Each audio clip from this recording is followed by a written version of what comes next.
Paddy Browne, what age are you? 88 a few days ago. 88 a few days ago. That's a long stretch of life. Things have changed much, have they? Yes, a lot of water went under the bridge then. So it's Christmas in 2 days' time now. And Christmas comes but once a year. And is it better or worse than it used to be, do you think?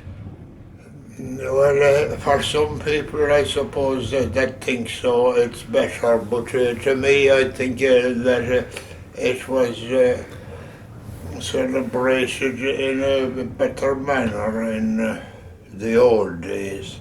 That the religion was stricter and better practiced. You think it's kind of gone out of it a bit now, is it? Well, I'm not a theologian, but I've seen anyhow that God is ruled out in nearly everything. That, in fact, I think it was De Valera was the last man that used God's name at the Geneva Convention back in the early years of it. And why do you think that happened? I don't know. The world is going away. They're more materialistic than they were one time. Well, when you were a young fella now, say 8 or 9 or 10, what was the Christmas like? Did you have a Santa Claus that time? Yes, we'd be told about him, but you'd get a toy, but you mightn't get one the next Christmas or that. There wasn't any emphasis on toys much. It was more to have better manners and that, and what you never seen, you never wanted. Yeah. And was there much of a build-up to it, like? The religion.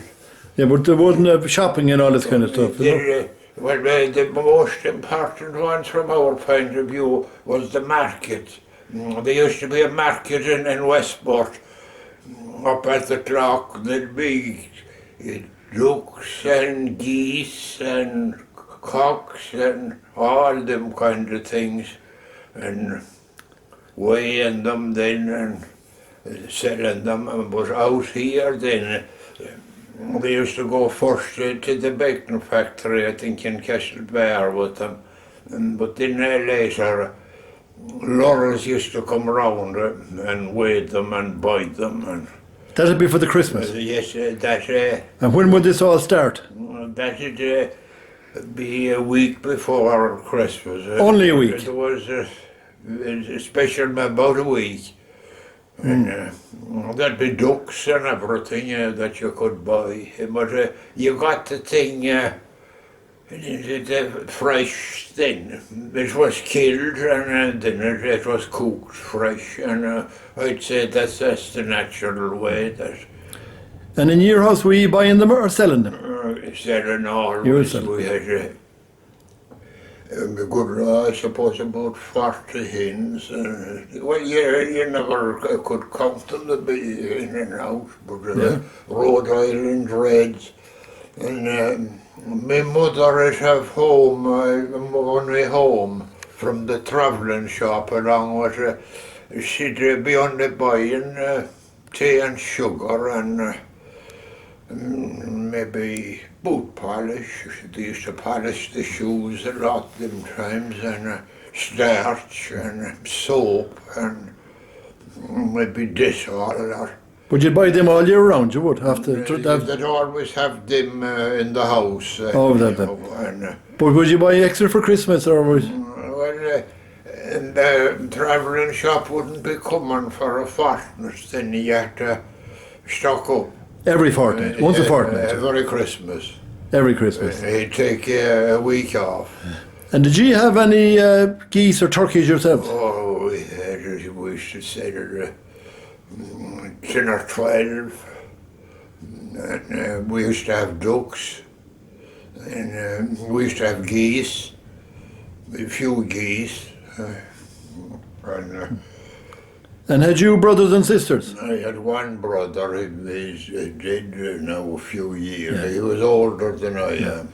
And what would you get for Christmas now from Santa Claus? that time? Sometimes there'd be something new, a new shirt or something useful. Might be a cap or something for to keep your head going to school. And did you ever get a teddy bear or a toy gun or? Well, yes, we got toy guns a turn and caps, but there was more emphasis on something you could wear and something that'd be useful. And would you be waiting up for him at night on Christmas Eve and all that? No. None of that, no? None of that. And did you have a Christmas tree?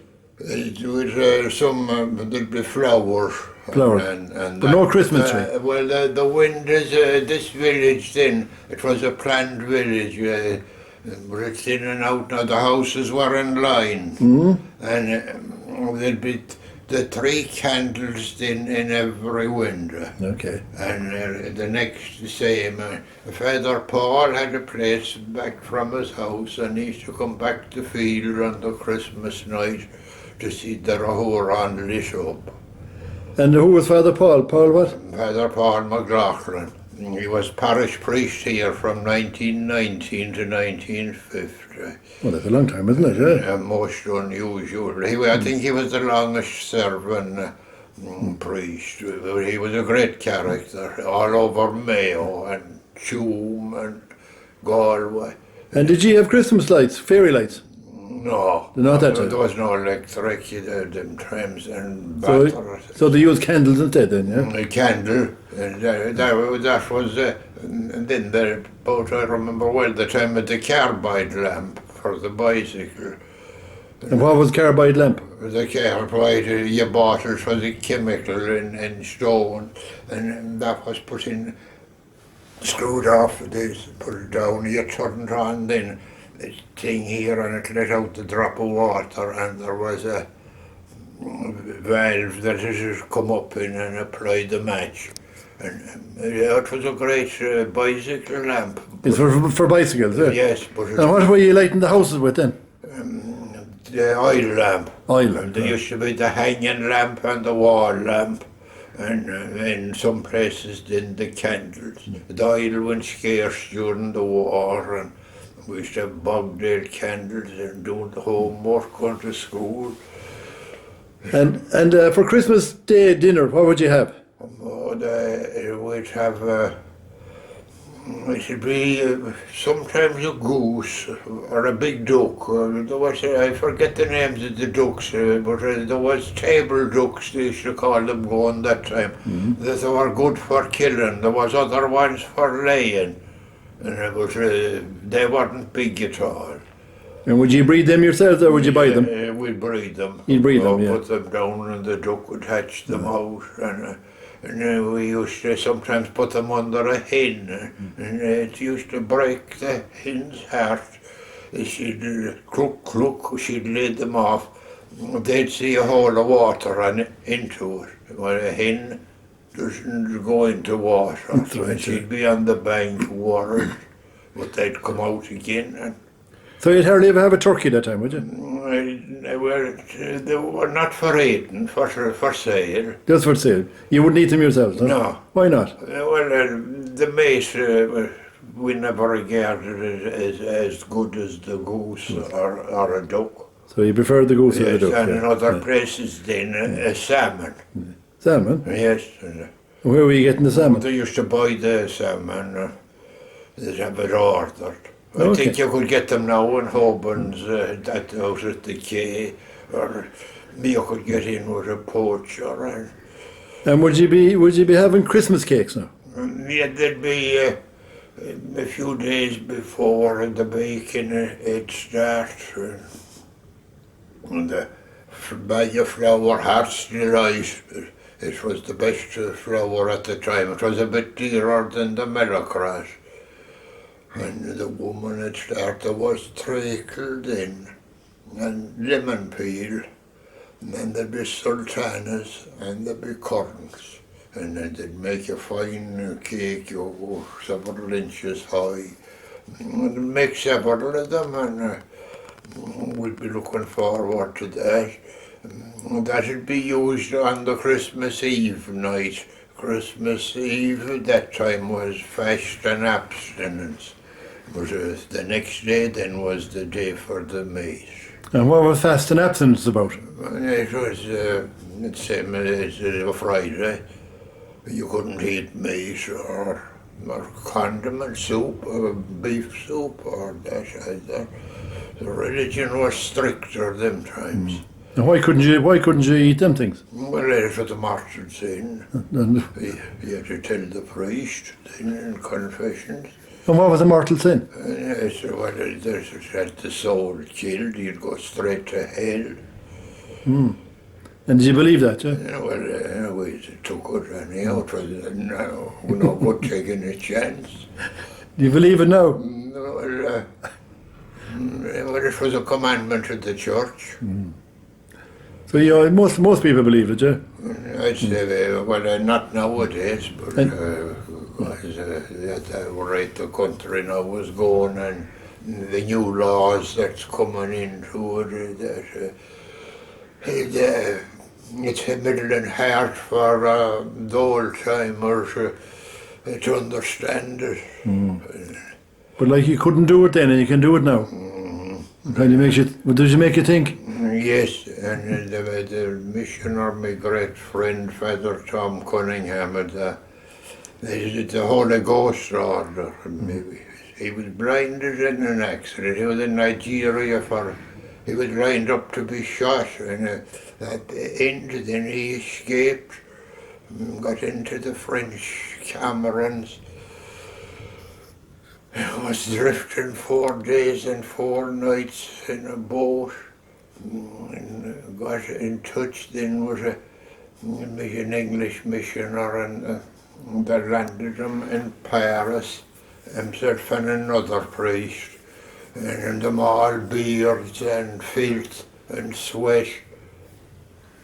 But as it happened, the passengers came out, and there was an Aer Lingus plane just ticking over ready to get off, and they must have heard about them. And they said, there's no need for you to go through customs in here, and they landed them, the two of them in Dublin. Okay. And tell me this, would you have a plum pudding that time? No. No plum pudding? No. Would you have any dessert? Sometimes there'd be custard and jelly, but it wasn't up to a lot. And when did you go to Mass? Did you go to Mass in the morning or the night? The Mass, you went and there used to be midnight Mass sometimes in Island Ada, but small boys couldn't be going to that. Okay. But other people used to go, and it used to be a big night, and then there'd be 3 masses, and then there'd be 2 other masses, then one at I think around 10 o'clock, and the next one at 12. And the church would be filled. There was balconies. There was class distinction them times. There was the poor man's gallery. That was a lot bigger than there was a gentleman's gallery then on the east side, and teachers and well, the RIC used to go up on that when they were here, and people liked them, but there'd be only room for 9 or 10 on it. But then in the 50s, when Father Browne got to be parish priest, he says, no class distinction, down with the... Times were changing, yeah? Times were changing. The 2 galleries were shifted. And were you ever up in the gallery? Did you ever I was up there, we used to go. And was there a good view from it? Oh, there was. Okay, right. And had you a choir for Christmas? Or? Yes, Mrs. Hughes and some other girls used to, don't know who they were. Some years she'd be there. And would they have Christmas carols now? Oh, they would. They'd sing. Hello? They had Woodville House. They were teachers. And teachers then used to keep in with the priests. And what can you remember the carols they had at the time? The names of any of the Christmas carols? Were they the same as the ones now, are they? Much the same. Did you have Silent Night? Yes, I think that used to be. And a few others. And the church would be full, would it? Oh, packed. When I was even some outside trying to get in. And would there be anybody with drink on them now at the church? Yeah, no. Down the back or anything like that? No? We heard that years before that fellas came and them drunk. And, the priest accosted one of them a few days after about being drunk, and he said, told him, you are often drunk yourself, father. No respect. They'll always be them, so but there was other ones in that there was a few craw thumpers that then out and out Catholics, and then there was the in between. But they used to walk from Ranaghy to the church, wash or dry, and Sunday mornings, and in the winter time they have to bring maybe a lamp. And how far away was that? Oh, that'd be 4 miles. Oh, yeah. And across the mountain from Dararton, there was an old man there, he was Corcoran, and he was an old age pensioner. And he'd walk up the evening before, Father Paul would be hearing confessions. He'd go to confessions, and the next morning he'd set out from the Dararton with the stable lamp, the one you'd bring out looking at cattle.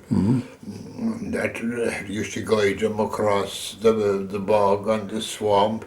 He had to cross several fields and bit of the mountain, and then he got on the road down here. He'd have light enough then to travel. And on Christmas Day then, how would you spend the rest of the day? Would you? Well, there'd be the dinner then, and there'd be the duck or the turkey, or maybe a big cock. And that is, there'd be soup then, and everyone would be full. And sometimes then they'd rest, and old people might take an hour in bed. And they'd then wait in the evening, the rosary then it'd be recited, and at around 10 o'clock, and they'd go to bed. And no visiting that time, no, on that day? Not usually. Well, there'd be get-togethers then, maybe St. Stephen's night. Old people would come and visit, and they might come a long way. Had you television? I'm sure it wasn't invented even at the time. Did you have a radio? Wireless? There was no radio. There was a radio, I think, then in the 1930s. Then Hughes, Master Hughes, he was the principal in Clogherna, and himself and the wife. That was the first radio ever I had. So you didn't have one then, no? Or no one had. So you know, entertain yourselves apart from talking, was it? Yes, there was the place then to collect history. Yeah. And the lot of them would be migratory labourers and what they met up with in England. And I got stories, I have them written down there. What was Stephen's Day like then, after the Christmas? Yes, people that come round and some of them play music and sing. And They were the rain boys, were they? yes, you collect maybe a shilling or two. And did you ever do it yourself? I did, but I never took money. Did you not? No. No. We went round dressed and that. And who would you go with? There'd be several. There was The neighbours, like, Johnny Stevens out there and Tom Stevens, other.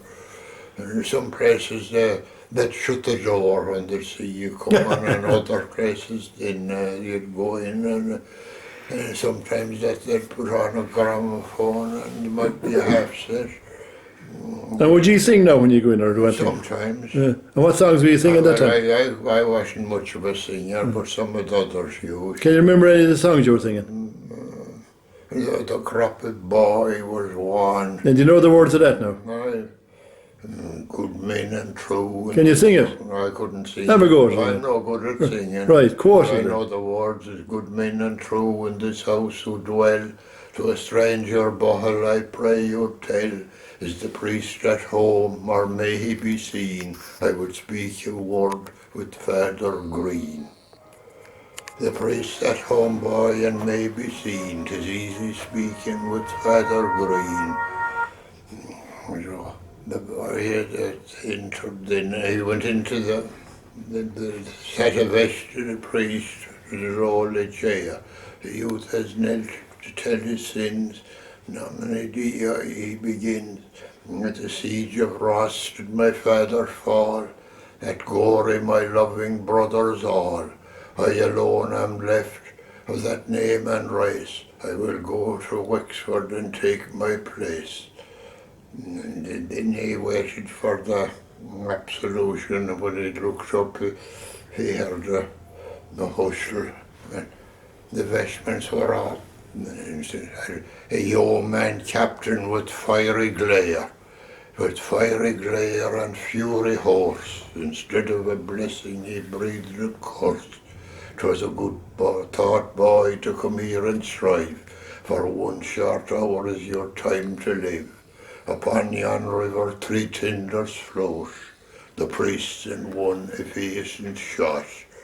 At Geneva barracks this young man died, in that passage they had his body laid. It was people all who live in peace and joy, breathe a prayer, shed a tear for the croppy boy. Oh man, well done. You can remember all that. Yeah, And what age when you will learn that now? I suppose 7 or 8. 7 or 8. Yeah, but I remember even the Irish ones. And who taught you that now?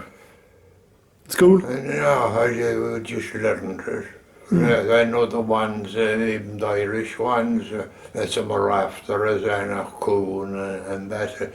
And that, some of the verses of that show just exactly the tasks that everyone did in a fair place, and he was blind.